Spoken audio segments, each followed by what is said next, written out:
Hello everyone, my name is Kirby G with Kirby G's Points and Miles, and today I want to talk about 3 reasons why I think cashback is overrated, and why in my personal use case, I'm not that interested in earning it. Now I want to preface this video by saying that if you currently have a cashback setup where you earn 5% on just about every single category, and you are putting a ton of spend through those cards and earning a ton of cashback, this video is not for you.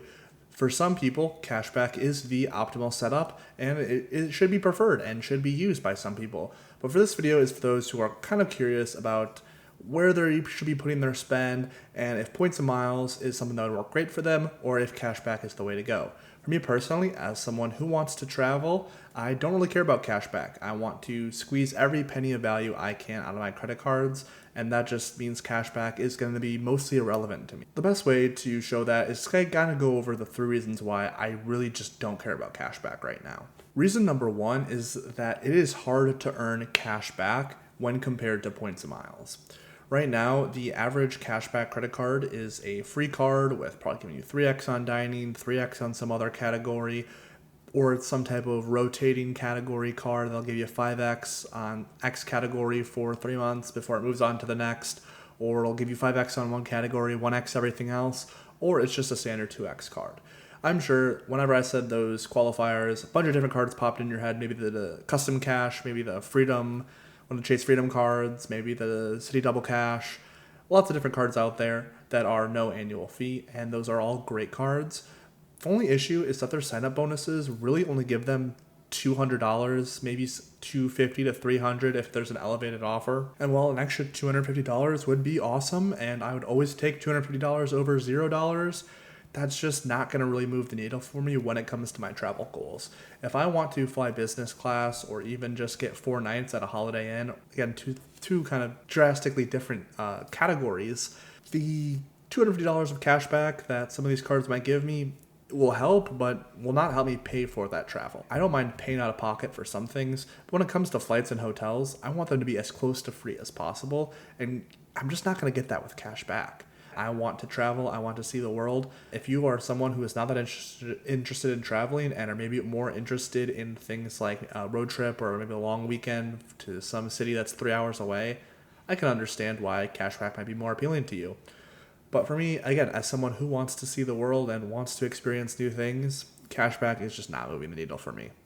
Then also, it can be really hard to cash out your earnings in some ecosystems. I think of Amex or Capital One, where you kind of have to open up a second account or maybe go on the business side of things just to cash out your money at 1 cent per point. Whenever you have points or cash back, if you're not redeeming them for 1 cent per point, you really should rather just pay cash, actual cash for those things. There's some niche circumstances where that might not be the case, but for most of the time, if you have $50 of cash back, but you can only redeem that for 0.6 cents per point, I mean, that just seems like a pretty big loss to me. And while you could just only use ecosystems that let you cash out a penny per point, sometimes you can only use that as statement credits, or I don't know, it's just sometimes too much of a hassle for me personally. And then also kind of highlighting with this, it being hard to earn cash back, just because a card has a high multiplier, it does not mean you're going to have high earnings. Everyone loves City Custom Cash, where you can earn 5x on your top spend category with a limit of $500 per month. Everyone thinks that is an absolutely amazing card, and it is a great card. But at most, if you are in a cashback setup, you are only earning $25 in cashback per month. Now, for some people, that is great. But when I think about all the traveling I want to do, $25, again, it's just not moving the needle for me. Now, the second reason I'm not really too concerned with cashback is that I am in my white girl travel era. Right now I'm a single guy, I'm a solo traveler. Well, I do travel with friends. What I mean by solo traveler is that I only pay for myself. I want to see the world, and traveling will never be cheaper for me than it is right now. When I get, maybe a wife and some kids, those prices, maybe a 75,000 point business class flight, next thing you know, it's 150,000 points one way instead of 150,000 points round trip.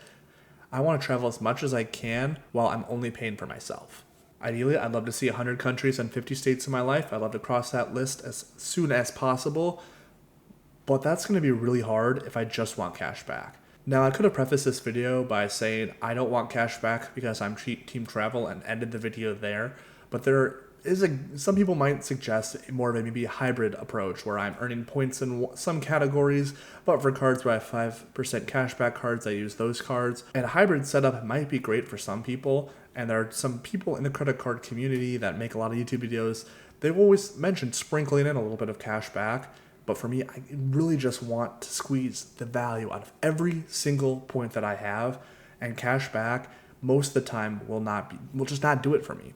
When I run the numbers and do the math, if I have a 3 card that gives me 3x on a certain category, if I can average a 2 cent per point redemption, that's basically the equivalent of 6% cash back. And I don't have any cards that give me 6% cash back. And that's kind of on the low end. I don't redeem my points unless I'm getting well over 2 cents per point. Now, there are some points ecosystems where I'm not too concerned about that, like my Delta miles. But when it comes to transferable currencies, which is normally the kind of comparison that you make, is it transferable currencies or cash back? My transferable currencies have never got me less than 4 cents per point when doing the math. And cash back just cannot keep up with that. And then finally with this point, if I got cash back, it would just go to travel anyway.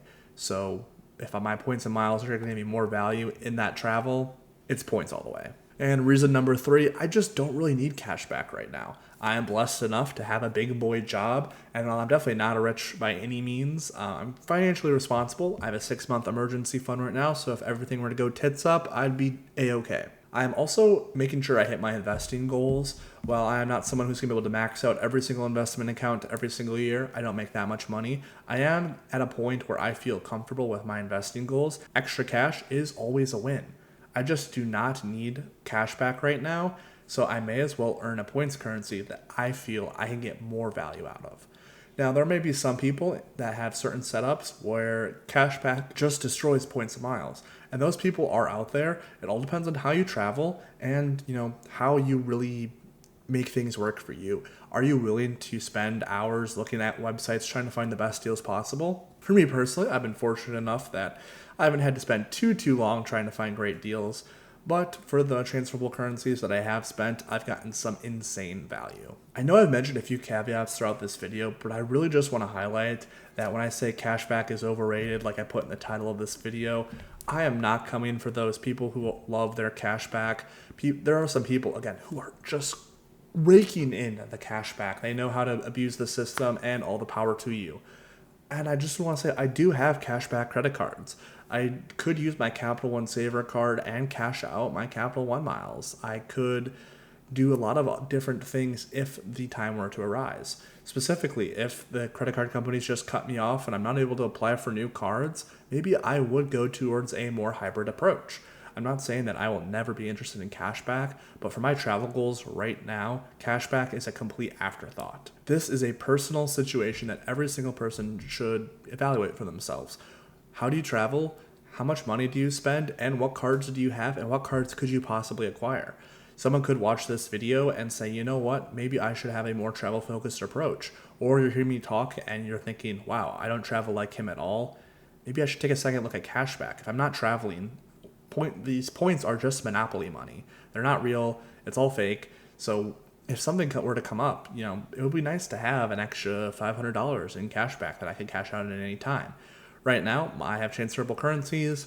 Technically, I believe I could do something with my Chase points and put that into a bank account, but right now, I am looking to maximize my travel and travel a little bit more luxuriously than I have in the past. Finally, for about the 15th time, you can win the game with cashback.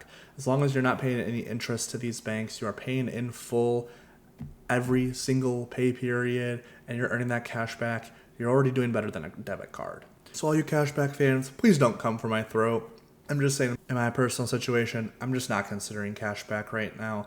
I have a lot of trips planned, and I know I'm going to need to spend a lot of points. And when I can accumulate those points and redeem those for a higher rate than I can with cashback, it's not even close. So if you haven't already rage quit this video and called me the worst YouTuber ever, I just want to thank you for getting to the end of this video.